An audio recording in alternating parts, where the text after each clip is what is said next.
Hello everyone, welcome back to my channel. आजको यस भिडियोमा हामी बिएससी फिजिक्स फोर्थ इयरको क्वान्टम मेकानिक्स अन्तर्गत एउटा एकदमै इम्पोर्टेन्ट टपिकलाई डिस्कस गर्न गइरहेको छौँ। Today will be understanding what is probability current density. So यस भिडियोमा हामी प्रोबेबिलिटी करेन्ट डेन्सिटी भनेको के हो त्यसलाई डिस्कस गर्नेवाला छौँ। What do you mean by equation of continuity त्यसलाई डिस्कस गर्नेवाला छौँ, त्यसलाई डिराइभ पनि गर्नेवाला छौँ। So let us start our video.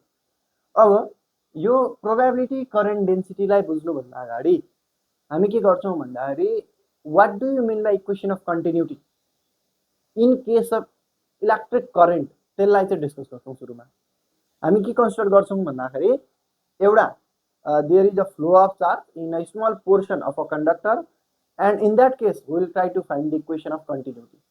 त्यो बेलामा एउटा नन स्टेडी स्टेटको बेलामा इक्वेसन अफ कन्टिन्युटीलाई निकाल्छौँ र त्यो इक्वेसन अफ कन्टिन्युटी र हामी फेरि अर्को एउटा इक्वेसन अफ कन्टिन्युटी निकाल्छौँ टेकिङ प्रोबेबिलिटी।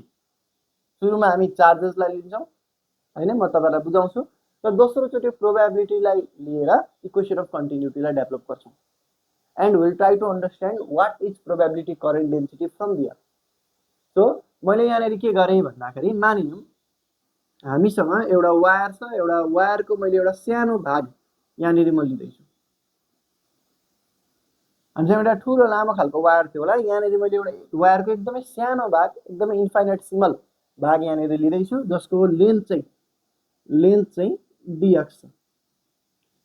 यो सानो भागको दिस इज अ कन्डक्टर, यसको क्रस सेक्सनल एरियालाई मैले डिए भनेर माने र यहाँनिर because it is a conductor obviously there are some charges over here and यहाँनिर चार्ज पर युनिट भोल्युम जुन चार्ज डेन्सिटी छ त्यो चाहिँ रो छ भनेर मानौँ। So this rho is actually charge per unit volume. Charge per unit volume. कुनै एउटा समयमा, कुनै एउटा समय t मा यो कुरा गर्दैछु। अब मानिलिउँ एट एनी टाइम t के भयो भन्दाखेरि यहाँनिर हामीले करेन्ट के गर्यौँ भन्दाखेरि पास गरायौँ। त यहाँनिर करेन्टलाई पास गराएपछि मानिलिउँ यहाँबाट करेन्ट इन्टर भयो, I1 करेन्ट यहाँबाट इन्टर हुँदैछ। अब यो करेन्ट यता जाँदैछ र यहाँबाट यो करेन्ट लिप पनि हुनेवाला छ, निस्किने पनि वाला छ। यहाँबाट I1 करेन्ट इन्टर गर्दैछ भने यहाँबाट I1 नै करेन्ट निस्किनुपर्छ भन्ने जरुरी छैन। हामी यहाँ स्टेडी स्टेटको कुरा गर्दैछौँ, नन स्टेडी स्टेटको कुरा गर्दैछौँ। त यदि यहाँबाट I1 करेन्ट इन्टर गरिरहेछ भने यहाँबाट I2 करेन्ट बाहिर निस्किन सक्छ। मेबी केही अमाउन्ट अफ चार्जेस, करेन्ट भनेको के हो, फ्लो अफ चार्ज त हो। सो यहाँनिर केही अमाउन्ट अफ चार्जेस मेबी यो यहीँनिर के हुनसक्छ भन्दाखेरि एकोमोडेट हुनसक्छ, यहीँनिर बस्न सक्छ केही भएको कारणले गर्दाखेरि, केही ठोकिएको कारणले, कोलिजनले गर्दा अथवा अनेक रिजनले it might be over here, यहीँनिर बसेको हुनसक्छ। त यदि हामी I1 करेन्ट एमाउन्ट यहाँबाट पास गराउँदैछौँ भने बाहिर निस्किने करेन्ट I2 मात्रै हुनसक्छ, it might be I2। So if it is like that, यदि त्यसरी हामी कुरा बुझ्ने हो भने यहाँनिर मैले तपाईहरुलाई सोधेँ what is the charge entering, amount of charge entering, कति अमाउन्ट अफ चार्ज चाहिँ इन्टर गरिरहेछ त भनेर तपाईलाई मैले सोधेँ भने यो भयो करेन्ट र हामीलाई थाहा छ करेन्ट भनेको के भन्दाखेरि चार्ज पर युनिट टाइम हो। सो टाइमले मल्टिप्लाई गर्नु पर्यो, डिटी समयमा यो घटना हुँदैछ भने मानिलिउँ I1 d t. So this is the charge entering through this section, यो डिएबाट पास हुने यति करेन्ट भयो, चार्ज भयो। कति चार्ज लिभ गरिरहेछ, बाहिर कति निस्किरहेछ चार्ज, करेन्ट छ I2, समय छ डिटी। I2 डिटी समयमा यहाँनिर I1 करेन्ट इन्टर गर्दैछ र डिटी समयमा I2 करेन्ट चाहिँ यहाँबाट लिभ गर्दैछ, यताबाट लिभ गर्दैछ। सो यहाँनिर what is the increase in charge, charge कतिले बढ्यो, चार्ज कतिले बढ्यो भन्दाखेरि दुईटालाई घटाउनु पर्यो, I1 माइनस I2 र डिटीलाई मैले कमन लिए I1 माइनस I2 अनि टाइम्स डिटी भनेर लेखेँ। सो यति चार्ज चाहिँ के भइरहेछ भन्दाखेरि यहाँनिर डिटी समयमा बढ्दैछ, डिटी समयमा यति चार्ज यहाँनिर बढ्दैछ। अब चार्ज पर युनिट भोल्युमको पनि कुरा गरौँ। यदि चार्ज बढ्दैछ भने पक्कै पनि चार्ज पर युनिट भोल्युम पनि बढ्दैछ होला। सो सुरुमा रो1 चार्ज पर युनिट भोल्युम थियो भने आफ्टर डिटी समयमा मेबी रो2 चार्ज पर युनिट भोल्युम भयो होला। त यहाँनिर मैले तपाईहरुलाई इन्क्रिज इन चार्ज डेन्सिटी भनेर तपाईलाई सोधे भने यो कति हुन्छ त भन्दाखेरि this is nothing but rho 2 minus rho 1 ठीक छ यहाँ रो 2 किनभने बेसी भयो नि त चार्ज बेसी भयो त्यसले रो 2 माइनस रो 1 मैले यहाँ लेखे अब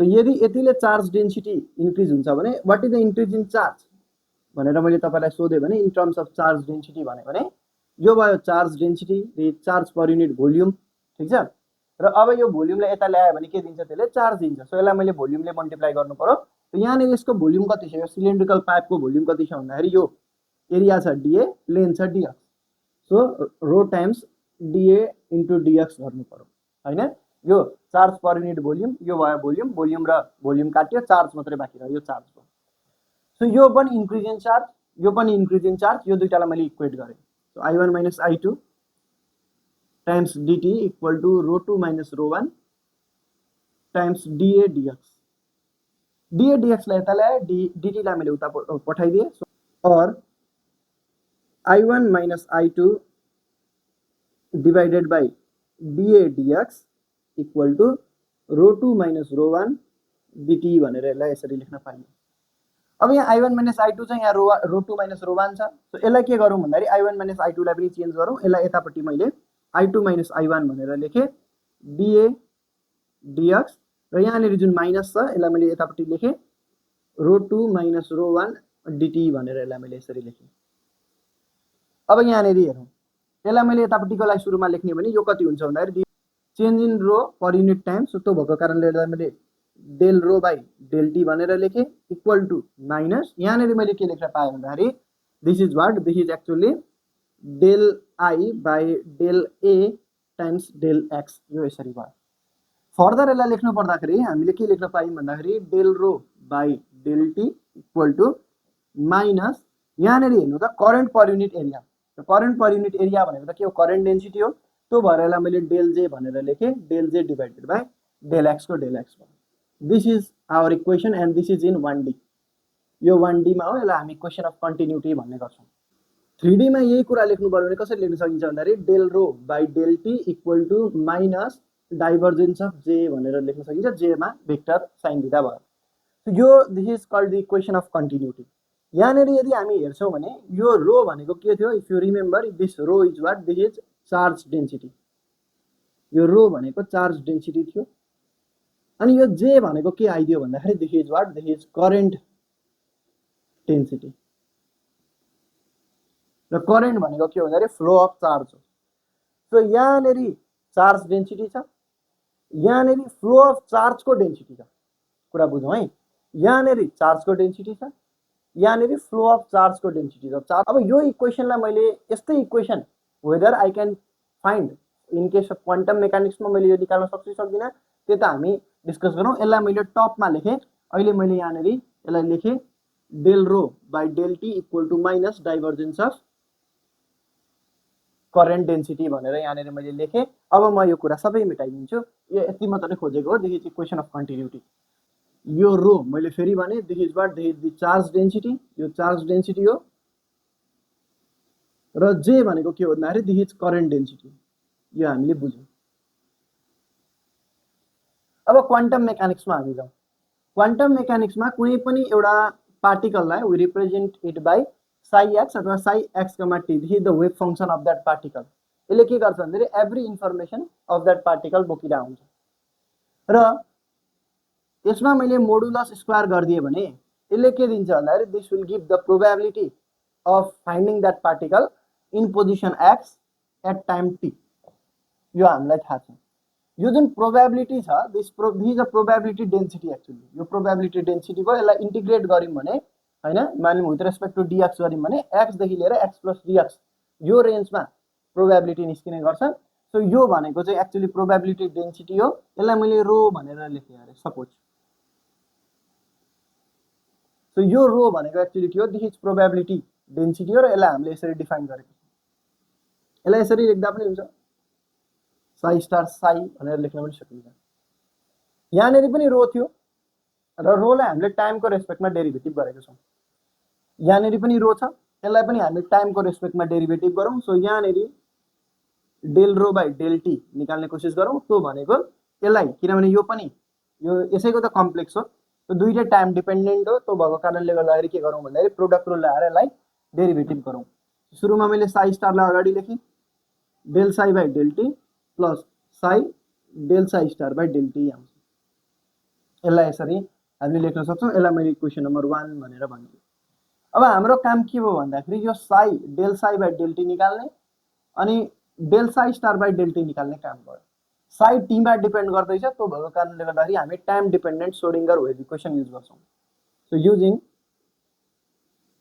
time dependent Schrodinger wave equation,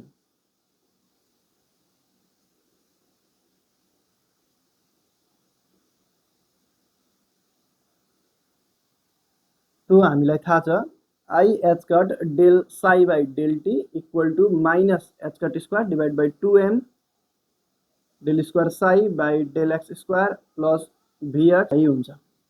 अब यसमा त हामीलाई के चाहिएको छ भन्दाखेरि के चाहिएको छ del psi by del t चाहिएको छ। सो सुरुमा del psi by del t भनेको कति हुन्छ भन्दाखेरि आई एच कटलाई उता पठाउने भने 1 बाई आई एच कट ब्र्याकेटमा minus H cut square divided by 2m del square psi by del x square plus V X psi X, यसरी यसलाई लेख्न सकिन्छ। यहाँनिर हामीलाई साई स्टारले मल्टिप्लाई गर्नुपर्ने भएको छ, त्यो भएको कारणले गर्दा यहाँ साई स्टारले मैले मल्टिप्लाई गरेँ। सो यहाँनिर 1 बाई आई एच कट, अथवा यसलाई सँगै लेख्ने भने यसलाई मल्टिप्लाई गरेर लेख्ने सुरुमा भने एच कट र एच कट काटियो माइनस एच कट 2m अनि यो आईलाई लेखेँ psi star del square psi by del x square, फेरि यसले मल्टिप्लाई गरेपछि 1 by I H cut V X psi star psi भनेर भयो। यति हामीले लेख्न सक्यौँ। सो यहाँनिर यो वाला पार्ट मैले निकालिसकेँ। अब यो सेकेन्ड टर्म म निकाल्छु। सेकेन्ड टर्म निकाल्नको लागि यहाँनिर साई स्टार छ, त्यो भएर यहाँनिर मैले के गर्नु पर्यो भन्दाखेरि कम्प्लेक्स कन्जुगेट सुरुमा निकाल्नु पर्यो। यसैको मैले कम्प्लेक्स कन्जुगेट निकालेँ भने अथवा यहाँबाट यसको कम्प्लेक्स कन्जुगेट निकाल्यो भने कस्तो आउँछ त भन्दाखेरि del psi star by del T equal to 1 by I हुने बित्तिकै minus I H cut complex लिँदैछौँ complex conjugate bracket minus H cut square divide by 2m del square psi by del x square plus V X psi, यस्तो आउँछ। यो हामीले लेख्न सक्छौँ। Psycho ठाउँमा साई स्टार आउँछ, सरी। अब फेरि यसलाई हामीले साईले मल्टिप्लाई गर्नुपर्ने छ। सो यहाँनिर साईले मल्टिप्लाई गरौँ हामी।